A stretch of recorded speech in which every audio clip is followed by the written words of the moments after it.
بسم اللہ الرحمن الرحیم۔ السلام علیکم ناظرین۔ نہ فلک نہ چاند تارے، نہ سحر نہ رات ہوتی، نہ تیرا جمال ہوتا، نہ یہ کائنات ہوتی۔ ناظرین، جس طرح سورج نکلنے سے پہلے ستاروں کی روپوشی، صبح صادق کی سفیدی، شفق کی سرخی سورج نکلنے کی خوشخبری دینے لگتی ہے، اسی طرح جب آفتاب رسالت کے طلوع کا زمانہ قریب آ گیا تو اطراف عالم میں بہت سے ایسے عجیب و غریب واقعات ظاہر ہونے لگے جو ساری کائنات کو جھنجھوڑ کر یہ بشارت دینے لگے کہ اب رسالت کا آفتاب اپنی پوری آب و تاب کے ساتھ طلوع ہونے والا ہے۔ ناظرین، نبی کریم صلی اللہ علیہ وآلہ وسلم 12 ربیع الاول بمطابق 20 اپریل 571 عیسوی کو پیدا ہوئے۔ تاریخ عالم میں یہ وہ نرالا اور عظمت والا دن ہے کہ اسی روز عالم ہستی کے ایجاد کا باعث، گردش لیل و نہار کا مطلوب اور خلق آدم کا رمز احمد مجتبی محمد مصطفیٰ صلی اللہ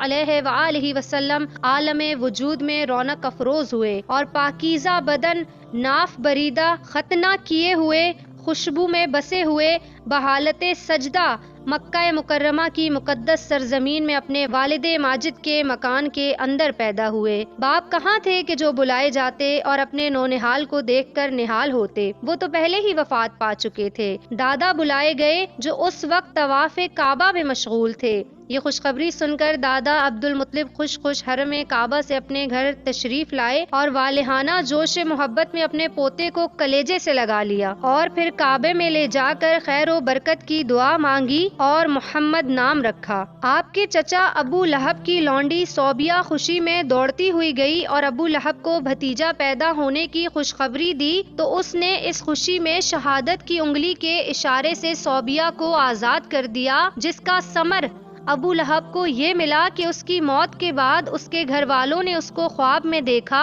اور حال پوچھا تو اس نے اپنی انگلی اٹھا کر کہا کہ تم لوگوں سے جدا ہونے کے بعد مجھے کچھ کھانے پینے کو نہیں ملا بجز اس کے کہ صوبیہ کو آزاد کرنے کے سبب سے اس انگلی کے ذریعے کچھ پانی پلا دیا جاتا ہوں۔ ناظرین، سب سے پہلے حضور اقدس صلی اللہ علیہ وآلہ وسلم نے ابو لہب کی لونڈی حضرت صوبیہ کا دودھ نوش فرمایا، پھر اپنی والدہ ماجدہ حضرت آمنہ کے دودھ سے سیراب ہوتے رہے اور پھر حلیمہ سعدیہ آپ کو اپنے ساتھ لے گئیں اور اپنے قبیلے میں رکھ کر آپ کو دودھ پلاتی رہیں اور انہی کے پاس آپ کے دودھ پینے کا زمانہ گزرا۔ ناظرین، شرفائے عرب کی عادت تھی کہ وہ اپنے بچوں کو دودھ پلانے کے لیے گرد و نواح دیہاتوں میں بھیج دیتے تھے کہ صاف ستھری آب و ہوا میں بچوں کی تندرستی اور جسمانی صحت بھی اچھی ہو جاتی تھی اور وہ خالص اور فصیح عربی زبان بھی سیکھ جاتے تھے۔ حضرت حلیمہ رضی اللہ تعالی عنہا بیان فرماتی ہیں کہ میں بنی سعد کی عورتوں کے ہمراہ دودھ پینے والے بچوں کی تلاش میں مکہ کو چلی۔ اس سال عرب میں بہت سخت کال پڑا ہوا تھا۔ میری گود میں ایک بچہ تھا مگر فکر و فاقے کی وجہ سے میری چھاتیوں میں اتنا دودھ نہ تھا جو اس کو کافی ہو سکے۔ رات بھر وہ بچہ بھوک سے تڑپتا اور بلبلاتا رہتا تھا اور ہم اس کی دلجوئی اور دلداری کے لیے تمام رات بیٹھ کر گزارتے تھے۔ ایک اونٹنی بھی ہمارے پاس تھی مگر اس کا دودھ نہ تھا۔ مکہ مکرمہ کے سفر میں جس خچر پر میں سوار تھی وہ بھی اس قدر لاغر تھا کہ قافلے والوں کے ساتھ چل نہ سکتا تھا اور میرے ہمراہی بھی اس سے تنگ آ چکے تھے۔ بڑی ہی مشکلوں سے یہ سفر طے ہوا۔ جب یہ قافلہ مکہ مکرمہ پہنچا تو جو عورت رسول اللہ صلی اللہ علیہ وآلہ وسلم کو دیکھتی اور یہ سنتی کہ یہ یتیم ہے تو کوئی عورت آپ کو لینے کے لیے تیار نہ ہوتی، کیونکہ بچے کے یتیم ہونے کے سبب سے زیادہ انعام و اکرام ملنے کی امید نہیں تھی۔ ادھر حضرت حلیمہ سعدیہ کی قسمت کا ستارہ ثریا سے زیادہ بلند اور چاند سے زیادہ روشن تھا۔ ان کے دودھ کی کمی ان کے لیے رحمت کی زیادتی کا سبب بن گئی، کیونکہ دودھ کم دیکھ کر کسی نے ان کو اپنا بچہ دینا گوارا نہ کیا۔ حضرت حلیمہ سعدیہ نے اپنے شوہر حارث بن عبد العزیز سے کہا، یہ تو اچھا نہیں معلوم ہوتا کہ میں خالی ہاتھ واپس جاؤں، اس سے تو بہتر یہی ہے کہ میں اس یتیم ہی کو لے چلوں۔ شوہر نے اس کو منظور کر لیا اور حضرت حلیمہ سعدیہ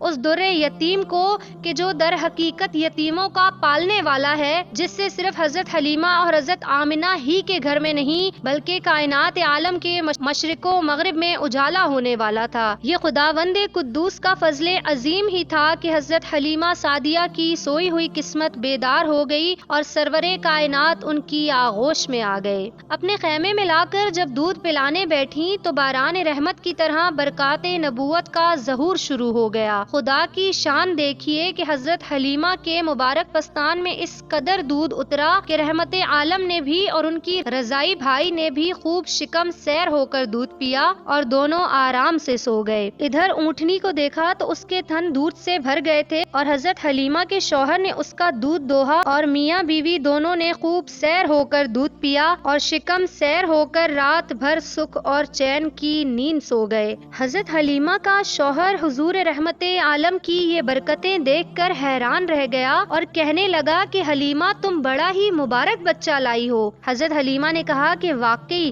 مجھے بھی یہی امید ہے کہ یہ نہایت ہی بابرکت بچہ ہے اور خدا کی رحمت بن کر ہم کو ملا ہے، اور مجھے یہی توقع ہے کہ اب ہمارا گھر خیر و برکت سے بھر جائے گا۔ حضرت حلیمہ فرماتی ہیں کہ اس کے بعد ہم رحمت عالم کو اپنی گود میں لے کر مکہ مکرمہ سے اپنے گاؤں کی طرف روانہ ہوئے تو میرا وہی خچر اس قدر تیز چلنے لگا کہ کوئی سواری اس کا مقابلہ نہیں کر سکتی تھی۔ قافلے کی عورتیں حیران ہو کر مجھ سے کہنے لگی کہ اے حلیمہ، کیا یہ وہی خچر ہے یا تم نے سواری بدل لی ہے؟ تو حضرت حلیمہ فرماتی ہیں کہ میں نے جواب دیا کہ سواری نہیں بدلی، سوار بدل لیا ہے۔ الغرض ہم اپنے گھر پہنچے، وہاں سخت قحط پڑا ہوا تھا، تمام جانوروں کے دودھ خشک ہو چکے تھے، لیکن میرے گھر میں قدم رکھتے ہی میری بکریوں نے دودھ دیا، اور اب روزانہ میری بکریاں جب چراگاہ سے گھر واپس آتی تو ان کے تھن دودھ سے بھرے ہوتے، حالانکہ پوری بستی میں اور کسی کو اپنے جانوروں کا ایک قطرہ دودھ نہیں ملتا تھا۔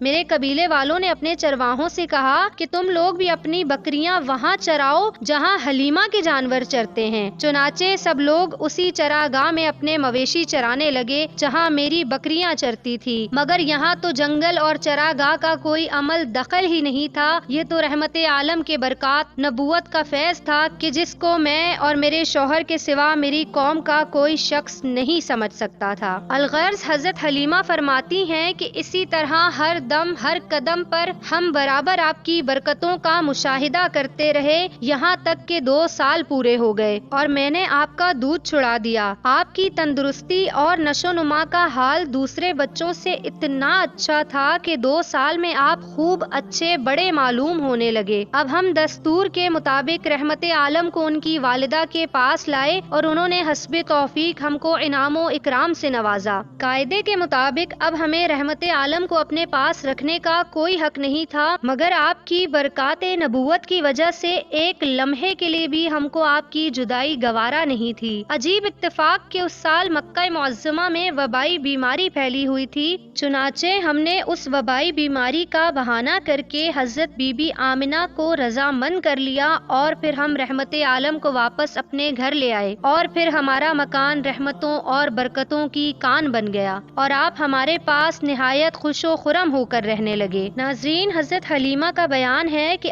آپ کا گہوارہ یعنی حضور اقدس صلی اللہ علیہ وآلہ وسلم کا جھولا فرشتوں کے ہلانے سے ہلتا تھا، اور آپ بچپن میں چاند کی طرف انگلی اٹھا کر اشارہ فرماتے تھے تو چاند آپ کی انگلی کے اشاروں پر حرکت کرتا تھا۔ جب آپ اپنے پاؤں پر چلنے کے قابل ہوئے تو باہر نکل کر بچوں کو کھیلتے ہوئے دیکھتے، مگر خود کھیل کود میں شریک نہیں ہوتے۔ لڑکے آپ کو کھیلنے کے لیے بلاتے تو آپ فرماتے کہ میں کھیلنے کے لیے نہیں پیدا کیا گیا ہوں۔ ایک روز نبی پاک صلی اللہ علیہ وآلہ وسلم حضرت حلیمہ سے کہنے لگے کہ اماں جان، میرے دوسرے بھائی بہن دن بھر نظر نہیں آتے، یہ لوگ ہمیشہ صبح کو اٹھ کر روزانہ کہاں چلے جاتے ہیں؟ تو حضرت حلیمہ نے فرمایا کہ یہ لوگ بکریاں چرانے چلے جاتے ہیں۔ یہ سن کر آپ نے فرمایا کہ آپ ہی مجھے میرے بھائی بہنوں کے ساتھ بھیجا کیجیے۔ چنانچہ آپ کے اصرار سے مجبور ہو کر آپ کو حضرت حلیمہ حلیمہ نے اپنے بچوں کے ساتھ جانے کی اجازت دے دی اور آپ روزانہ جہاں حضرت حلیمہ کی بکریاں چرتی تھی تشریف لے جاتے رہے اور بکریاں چراگاہوں میں لے جا کر ان کی دیکھ بھال کرنا جو تمام انبیاء اور رسولوں کی سنت ہے، آپ نے اپنے عمل سے بچپن ہی میں اپنی ایک خصلت نبوت کا اظہار کر دیا۔ ناظرین، نبی پاک صلی اللہ علیہ وآلہ وسلم ایک دن چراگاہ میں تھے کہ ایک دم حضرت حلیمہ کے ایک فرزند دوڑتے اور ہانپتے کانپتے ہوئے اپنے گھر پر آئے اور اپنی ماں حضرت بی بی حلیمہ سے کہا کہ اماں جان، بڑا غضب ہو گیا ہے۔ محمد صلی اللہ علیہ وآلہ وسلم کو 3 آدمیوں نے جو بہت سفید لباس پہنے ہوئے تھے چت لٹا کر ان کا شکم پھاڑ ڈالا ہے اور میں اسی حالت میں ان کو چھوڑ کر بھاگا ہوا آیا ہوں۔ یہ سن کر حضرت حلیمہ اور ان کے شوہر دونوں بدحواس ہو کر گھبرائے ہوئے دوڑ کر جنگل میں پہنچے تو یہ دیکھا کہ آپ صلی اللہ علیہ وآلہ وسلم بیٹھے ہوئے ہیں مگر خوف و ہراس سے چہرہ زرد اور اداس ہے۔ حضرت حلیمہ نے انتہائی مشفقانہ لہجے میں پیار سے پوچھا کہ بیٹا کیا بات ہے؟ تو آپ نے فرمایا کہ 3 شخص جن کے کپڑے بہت ہی سفید اور صاف ستھرے تھے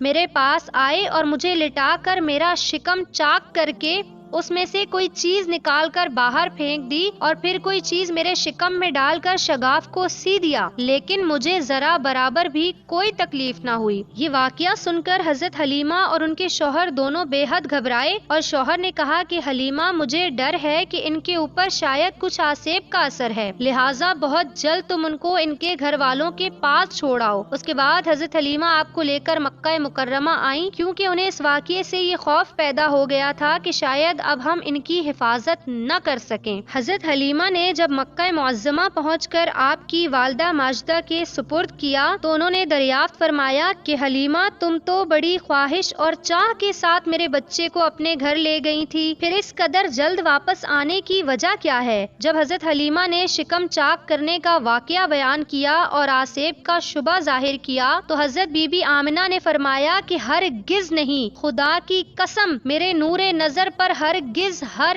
کبھی بھی کسی جن یا شیطان کا عمل دخل نہیں ہو سکتا۔ میرے بیٹے کی بڑی شان ہے۔ اور پھر ایام حمل اور وقت ولادت کے حیرت انگیز واقعات سنا کر حضرت حلیمہ کو مطمئن کر دیا اور پھر حضرت حلیمہ آپ کو آپ کی والدہ کے سپرد کر کے اپنے گاؤں واپس چلی آئیں اور آپ صلی اللہ علیہ وآلہ وسلم اپنی والدہ ماجدہ بی بی آمنہ کی آغوش میں تربیت اور پرورش پانے لگے۔ ناظرین، دعا ہے کہ اللہ تبارک و تعالی نبی کریم صلی اللہ علیہ وآلہ وسلم کی سنتوں پر عمل کرنے اور ان کے فیوز و برکات سے مستفید ہونے کی توفیق عطا فرمائے۔ آمین ثم آمین۔